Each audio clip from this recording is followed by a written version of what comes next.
Hey everyone, it's Chris Langton here, and in today's video we're going to be continuing our series on closing fitness sales for gyms, right? So if you haven't watched the previous episodes of this series, basically we're going to be talking about sales, but the part of the sale we're going to be talking about is everything after you have made the first ask, right? So basically when all of the other parts of the sale, all the front parts, the building rapport, the asking questions, finding out about the goals, and connecting the dots between the person's goals and your service, when all of that's already done and you've made the first ask for basically, telling them how much it costs and whether they'd like to sign up, etc., that everything after that point is closing, right? So we're going to be talking about that in this video. If you're not familiar with me or the channel, my name's Chris and I help gym owners to scale and grow and actually do that profitably.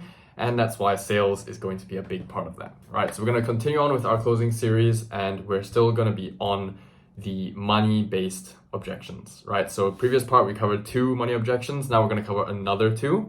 So it's going to be quite exciting. I'm excited to talk about it. So let's get into it. So quick recap, money-based objections are things like, okay, I can't really afford it right now. Or, oh, it's actually, that's a lot of money for me. Whatever, any kind of value, money-based objection.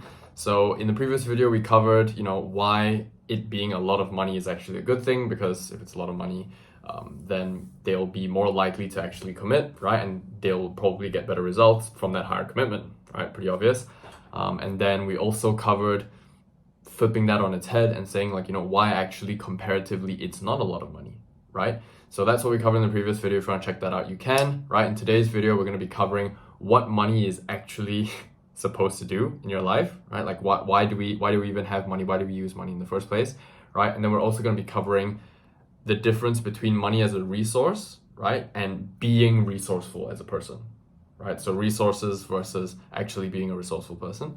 So that's what we're going to cover today. So the first one is going to be, what is money, really actually good for in your life, right? So one way you can get into this line of questioning is basically just by asking the question up front and being like, hey, at the end of the day, what's money good for anyways, right? It's for buying things that you want, spending your money on things that you want, right?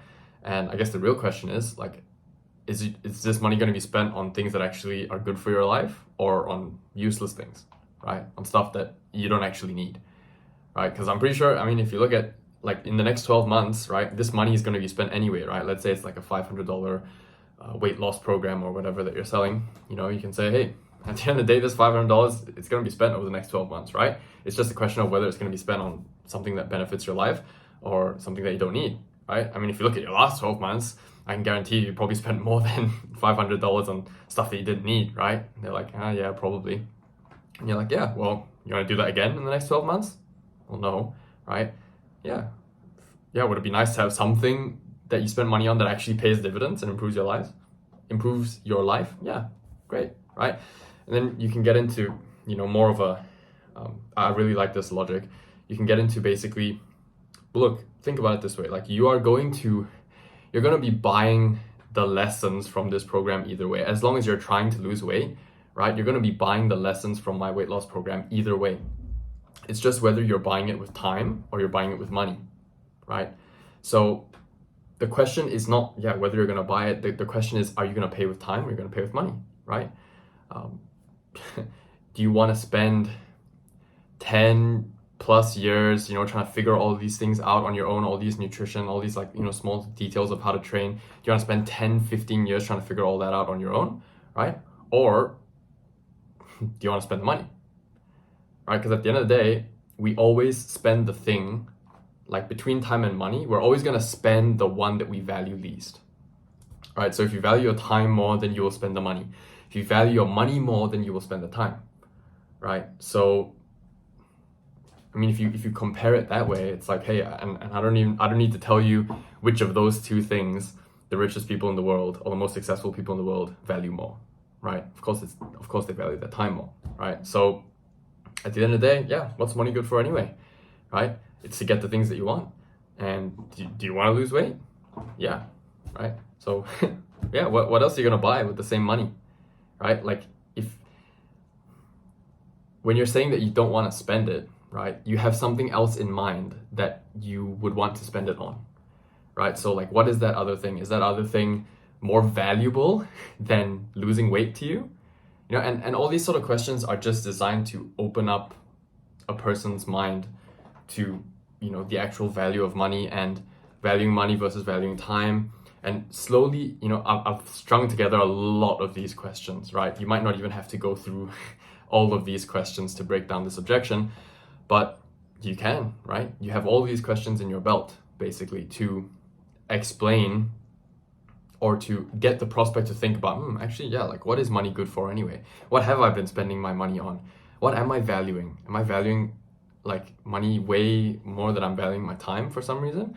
And what am I thinking about spending this $500 on, if not this weight loss program? What is more important to me than losing this weight at the moment? And that sort of stuff. So you get the prospect to actually think, and that is the best way to break down the objection. It's not to obviously tell the person how to think, but it's just to ask them questions, and then they derive the conclusions on their own. They'll be much more convinced that way. Okay, and the next thing is talking about resourcefulness versus actually, having resources, right? So, everybody, this is how you can kind of get into the conversation, like everybody has a level of resourcefulness, right? As human beings, we all actually have this, right? And I can prove to you that you have this resourcefulness. So have you ever had like an unexpected tax bill before, or like a hospital bill just come out of nowhere, right? Or some kind of unexpected expense. Have you ever had one of those pop up and, you probably maybe didn't have the money on hand at the moment, right? But you figured out a way to pay that off, right? Like you did something because you're still here, right? You're still alive, right? So somehow you figured it out. You figured out a way to get the resources somehow. And that was a matter of you being resourceful, right? It's not a matter of you having the resources, right? So in the same way, isn't it kind of messed up that you would do that and you would flex that muscle of resourcefulness when it's for somebody else, right? But not when it's for yourself. Like when it's for the government, when it's for the IRS, right? When it's for for anyone that's not you, right? When it's for your landlord, like, I don't know, making rent or whatever, right? You're willing to flex that muscle of resourcefulness. But when it's for you and your own health and your own, your own fitness, your own bank account, whatever it is, it's for you, you won't do it, right? So what that means is that you don't hold yourself accountable to that standard of resourcefulness, right? And yeah, so the point with this whole sort of line of speaking is that what you need is resourcefulness, not resources, right? So if you can get the prospect to agree that, actually, when it really came down to it, when it really came down to needing to do this thing, right? And it's typically because an external circumstance has influenced you and is quote unquote, forcing you to get the resources together, right? So you are able to flex that muscle of resourcefulness, right? So how come that when it's actually something for you and something to benefit you and not benefit someone else like the government or your landlord, you won't flex that muscle? Isn't that weird? Right? And if you can get the prospect to sort of open up to this idea of resourcefulness, that's another thing that, sort of chips away at this idea that, whatever it is that they want, the service that you're providing, whether it's a weight loss program, whatever it is, that it's too expensive for them in that moment, right? It sort of starts to peel back those layers. So those are the two money-based objections that we're covering today. I hope that was useful in some sense and maybe gives you just a couple more ideas of, how to actually handle these value-based sort of money objections. And again, these sorts of objections are still circumstantial, right? So it's still a matter of the prospect pointing the finger to their circumstances, right? As to, why they don't want to move forward, right? As opposed to it not being a good fit for them or really the program is not being for them, whatever. It's like they want to do it. I really enjoyed the class or the whatever it was, the training session. I really enjoyed it so much. It's just money, right? It's just a little bit too expensive for me right now.